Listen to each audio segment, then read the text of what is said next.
नमस्कार, स्वागत है आपका PWC जीएस वर्ल्ड में। आज हम अपनी यूनिट नंबर 17 के तहत जो हमारा आधुनिक भारत का इतिहास चल रहा है, उसमें देखेंगे कि आधुनिक भारत में गठित प्रमुख शिक्षा आयोग। देखेंगे कि भारत में शिक्षा का विकास किस प्रकार से हुआ, कि जो अंग्रेजों ने भारतीयों को शिक्षा दी, क्या वो भारतीयों के हित में थी या वास्तव में वो खुद ही अंग्रेजों के हित में थी। ये इस बात की जानकारी आज आपको सारी मिल जाएगी और ये भी देखेंगे कि कौन कौन से आयोग बने शिक्षा के गठन के लिए और उसके साथ साथ कि इस आयोग में किस व्यक्ति की महत्वपूर्ण भूमिका रही, तो वो सब कुछ देखेंगे इसका। और स्टार्ट करते हैं अपनी यूनिट नंबर 17 को। भारत में गठित किए गए शिक्षा आयोग कौन कौन से थे, पहले तो ये देख लेते हैं। देखो, सबसे पहले जब हम आधुनिक भारत की बात करें तो सबसे पहले जो शिक्षा हुई वो जेम्स प्लान के तहत लाया गया। इसका मतलब शिक्षा के विकास के लिए सबसे पहला जो प्लान लाया गया था वो जेम्स प्लान लाया गया था। लेकिन उसके बाद में जो सबसे महत्वपूर्ण था वो लाया गया था वुड डिस्पैच को। चार्ल्स का वुड डिस्पैच भी बोलते हैं इसको। ये लगभग आपका 1854 के आसपास आता है। उसके बाद में शिक्षा के लिए एक आयोग और बना जिसे हंटर आयोग कहा गया। हंटर शिक्षा आयोग, ध्यान रखना, हंटर एक शिक्षा आयोग अलग है और हंटर कमीशन एक अलग। ये हंटर कमीशन जो है ये 1919 से जुड़ा हुआ है, जबकि ये शिक्षा से जुड़ा हुआ है। तो ध्यान रखेंगे ये 1882 के आसपास आता है। उसके बाद में हंटर शिक्षा आयोग के बाद में सर थॉमस रेलो की अध्यक्षता में एक रेले आयोग का गठन किया जाता है। फिर आपका सैडलर की अध्यक्षता में सैडलर आयोग का गठन किया जाता है। ज्यादातर क्या था कि जो व्यक्ति अध्यक्ष होता था उसी के नाम पर इनका आयोग का नाम रख दिया गया था। फिर आपके देखेंगे हार्टोंग समिति आई उसके बाद में शिक्षा को लेकर। ये सीधा सीधा पूछ सकता है कि हार्टोंग समिति का संबंध किससे था, तो हार्टोंग समिति का संबंध शिक्षा से था आपका। फिर आपका सार्जेंट योजना आएगी और उसके तहत राधा कृष्ण आयोग बनेगा। फिर ये आजाद भारत में बनेगा। और फिर उसके बाद में आप देखेंगे कोठारी शिक्षा आयोग आएगा। ये जो कोठारी शिक्षा आयोग बना वो DS कोठारी की अध्यक्षता में बना था, इसलिए इसे कोठारी आयोग की संज्ञा दे दी जाती है। तो हम अब बारी बारी से स्टार्ट करते हैं। देखो, जो थैमसन प्लान था उसका क्या रोल रहा, वुड डिस्पैच का क्या रोल रहा। इसी तरीके से कि हम क्रम से लेकर चलने का इसे प्रयास करते हैं। देखो, जो सबसे पहला आयोग था वो था जेम्सन जेम्स थॉमसन प्लान। ये 1843 में लाया गया था। अच्छा देखो, क्योंकि शिक्षा दी क्यों जा रही थी आखिर भारत में, शिक्षा देने का मेन उद्देश्य इनका था कि जो ये अंग्रेज ये सोचते थे कि क्यों ना बाहर से अर्थात इंग्लैंड से कर्मचारी बुलाने की बजाय क्यों ना हम भारतीयों को ही शिक्षित कर दें। क्योंकि जो इंग्लैंड से कर्मचारी आता था वो भली भांति जानता था, पढ़ा लिखा भी था और ये भी जानता था कि जो ईस्ट इंडिया कंपनी थी उसकी मंशा क्या थी पूरी तरीके से। तो हर तरीके से वो पूरी तरीके से भली भांति जानता था। इसी वजह से ये लोग ये सोचते हैं कि इंग्लैंड से कर्मचारी ना बुलाकर क्यों ना भारतीयों को ही शिक्षित कर दिया जाए। और इन्होंने ये कहा था कि भारतीय जो होंगे वो तन वो जो आपका देखते हैं कि तन से तो भारतीय होंगे, लेकिन मन से वो कैसे होंगे, मन से वो अंग्रेज होंगे, क्योंकि उनके मन में जो शिक्षा डाली जाएगी वो अंग्रेजी शिक्षा ही डाली जाएगी। तो इस उद्देश्य को लेकर ये गठित करते हैं आयोग, क्योंकि किसी भी नई चीज को लागू करने के लिए पहले उसको क्या किया जाता है, समिति वगैरह बनाई जाती है उसके लिए, ताकि एक अच्छा प्लान बनाया जा सके। वही वर्तमान में भी है कि वर्तमान में भी यदि कोई काम आता है, नया होता है, तो उसके लिए पहले समितियां गठित होती हैं। आप किसी को भी देख लो, जैसे आरबीआई का गठन किया गया, तो आरबीआई के गठन के लिए आरबीआई एक्ट लाया गया 1934। हर काम में ऐसे ही आप जैसे आप देखेंगे IRDAI की स्थापना हुई, उसके लिए भी एक्ट लाया गया था, सब कुछ। तो इस तरीके से यहाँ भी क्या हुआ, इसी तरीके को लेकर यहाँ भी आयोग गठित हुए, जिसमें जेम्स थॉमसन प्लान पहला आया 1843 में आया। और इसमें क्या क्या सिफारिश थी, यह देसी भाषा द्वारा ग्रामीण शिक्षा की विस्तृत योजना थी। अर्थात जो देसी भाषा चल रही थी गाँव में उसके द्वारा ही ग्रामीणों को शिक्षित करने का प्रावधान किया गया। परिणाम ये निकला कि अंग्रेजी भाषा केवल कॉलेजों तक सीमित रह गई। इसका मतलब जो कॉलेज होते थे, डिग्री कॉलेज वगैरह, इन तक ही अंग्रेजी भाषा दी जाएगी। और उससे नीचे के जो कॉलेज होंगे, जो आप देख कहते हैं कि फर्स्ट क्लास से ट्वेल्थ क्लास तक के, उनमें जो शिक्षा दी जाएगी वो उनकी अपनी मातृभाषा में दी जाएगी। जैसे हिंदी थी हमारी उत्तर भारत की, तो हिंदी में ही दी जाती थी। तो अंग्रेजी भाषा केवल कॉलेजों तक ही सीमित रहेगी तथा एक शिक्षा विभाग का गठन किया गया है यहाँ पर। उसके बाद में उसके बाद में आता है Wood dispatch, very very important. देखो कभी कभी मिलान कराने के लिए दे देता है पीएससी में, तो ध्यान रखना इस चीज का कि वुड डिस्पैच कब आया। तो कौन लेकर आया? तो चार्ल्स वुड लेकर आए थे इसको, और 1854 में आया था। तो 1854 में अब याद करो, देखो कौन वायसराय था? तो 1854 में वायसराय था लॉर्ड डलहौजी।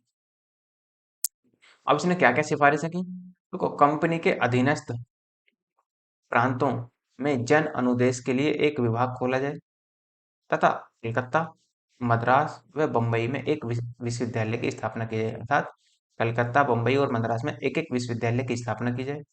इसमें उच्च शिक्षा का सबसे अच्छा माध्यम अंग्रेजी को बनाया। इन्होंने उच्च शिक्षा का सबसे अच्छा माध्यम अंग्रेजी को बनाया, और स्त्री शिक्षा पर बल दिया है। स्त्री शिक्षा पर बहुत ज्यादा बल दिया कि स्त्रियों को शिक्षित किया जाए।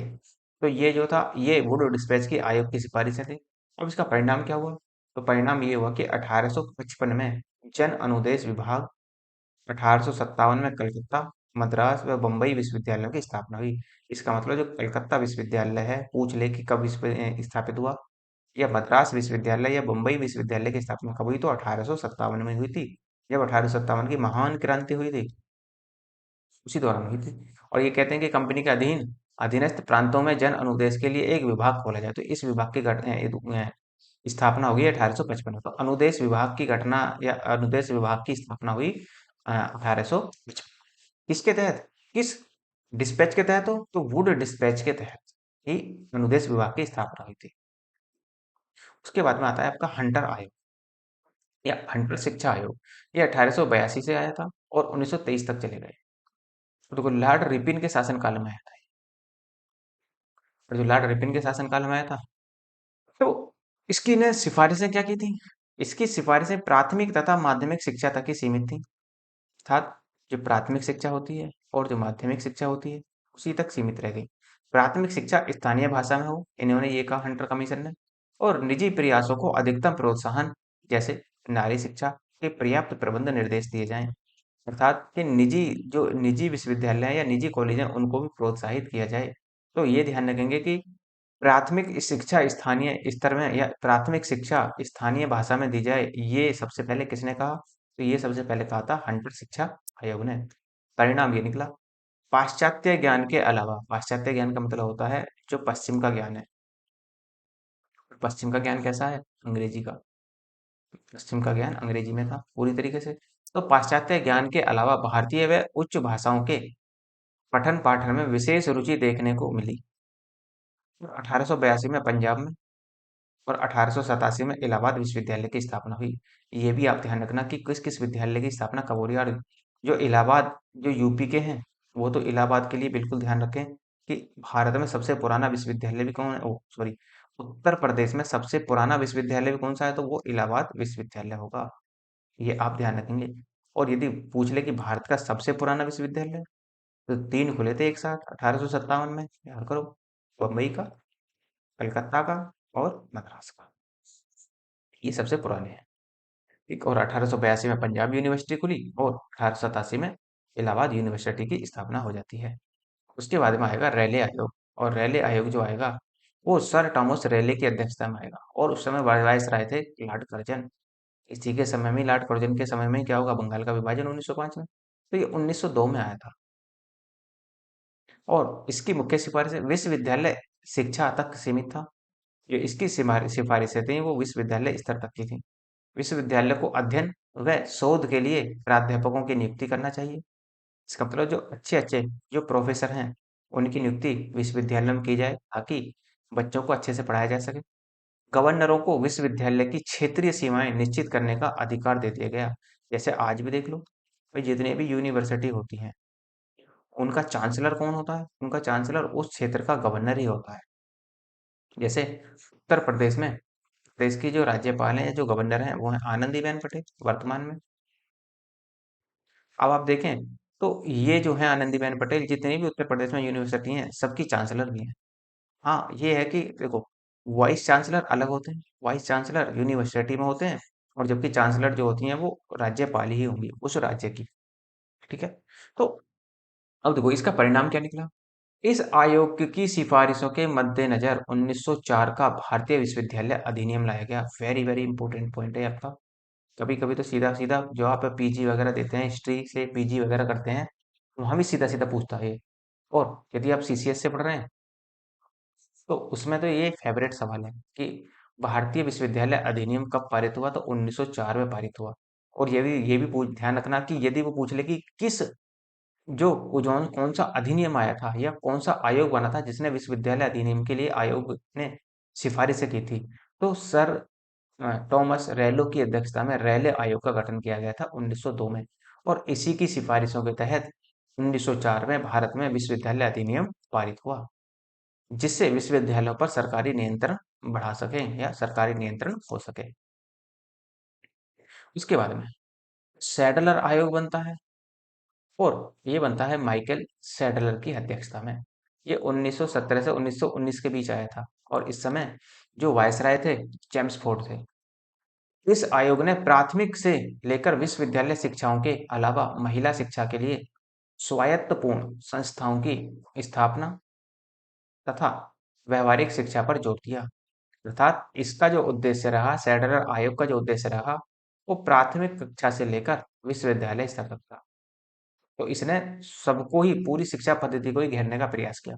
तो परिणाम ये हुआ कि 1916 से लेकर 1919 के बीच में मैसूर, पटना, बनारस, अलीगढ़, ढाका, लखनऊ तथा उस्मानिया विश्वविद्यालय खोले गए। अर्थात ये ध्यान रखेंगे कि जो भी ये यूनिवर्सिटी खुली, जैसे Mysore university, Patna university, Banaras university, Aligarh university, Dhaka university, Lucknow university और उस्मानिया यूनिवर्सिटियों की स्थापना जो हुई, वो इसी बीच में हुई, 17, 18 और 19 के बीच में ही हुई थी। ठीक, और ये भी किसके तहत की गई, ये सैडलर आयोग के तहत की गई थी।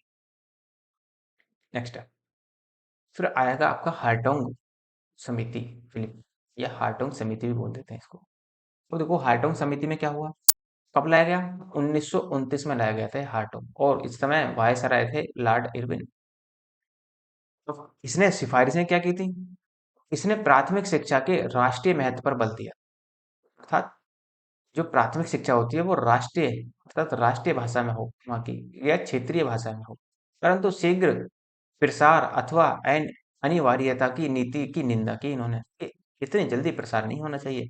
प्रसार क्या हो, वो धीरे धीरे प्रसार होना चाहिए।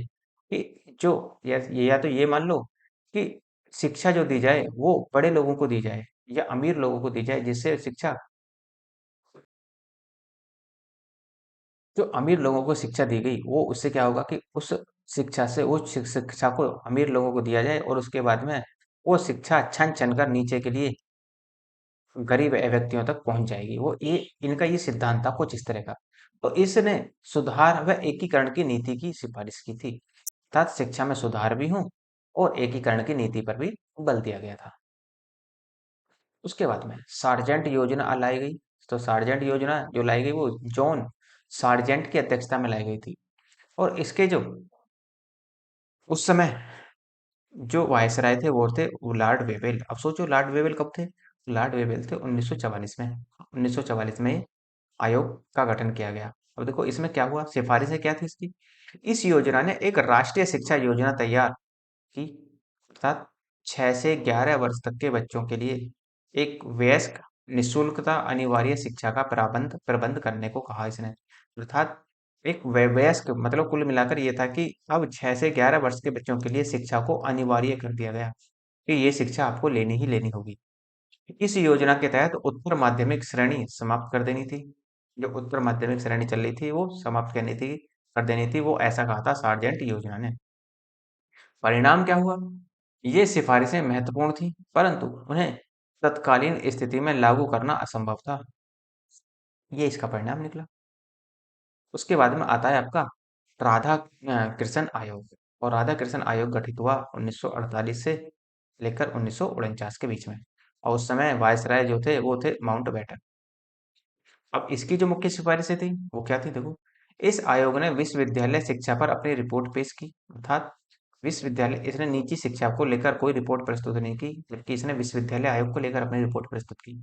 और इस आयोग के अनुसार विश्वविद्यालय से पहले 12 साल का अध्ययन होना चाहिए बच्चे को, मतलब बच्चे को पहले 12 साल पढ़ाया जाए। जैसे आप देखते हैं ना, फर्स्ट से लेकर 12th तक यही प्रोग्राम चलता है। 12 साल तक शिक्षा देनी चाहिए। सामान्य शिक्षा पर अधिक बल देना चाहिए और एक विश्वविद्यालय अनुदान आयोग का गठन होना चाहिए। अर्थात विश्वविद्यालय अनुदान आयोग का गठन, या फिर हम ये कह रहे हैं यूजीसी, जिसे आप यूनिवर्सिटी ग्रांट कमीशन कहते हैं, इसका भी ये भी एक होनी चाहिए। तो ध्यान रखना कि यूजीसी की जो स्थापना हुई वो कब हुई थी। तो यूजीसी की स्थापना या किस आयोग की सिफारिश पर हुई थी। तो यूजीसी की स्थापना राधा कृष्णन आयोग की सिफारिश के आधार पर हुई थी। परिणाम क्या हुआ इसका, देखो ये लाया गया था 48 और 49 के बीच में। परिणाम ये हुआ कि 28 दिसंबर 1953 को, अर्थात आजाद भारत में, विश्वविद्यालय अनुदान आयोग का गठन किया गया और 1956 में यूजीसी एक स्वतंत्र निकाय बना दिया गया। था जो विश्वविद्यालय अनुदान आयोग था, इसको एक स्वतंत्र निकाय के रूप में 1956 में स्थापित कर दिया गया। और देखो जितनी भी यूनिवर्सिटी होती हैं, सबको कंट्रोल करने का काम किसका है, यूजीसी करती है, यूनिवर्सिटी ग्रांट कमीशन। उसके बाद में अंतिम आयोग बचता है कोठारी आयोग, कोठारी शिक्षा आयोग।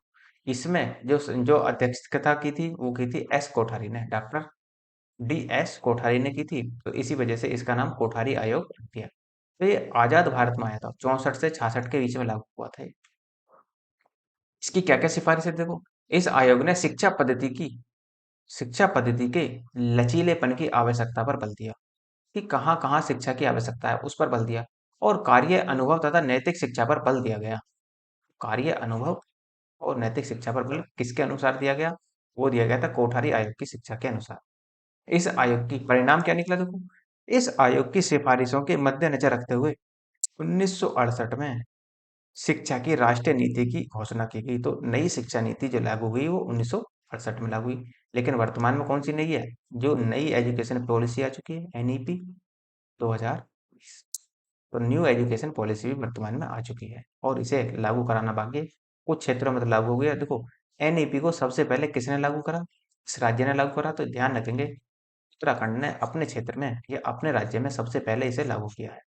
तो ये तो हो जाते हैं आपके शिक्षा पर गठित प्रमुख आयोग।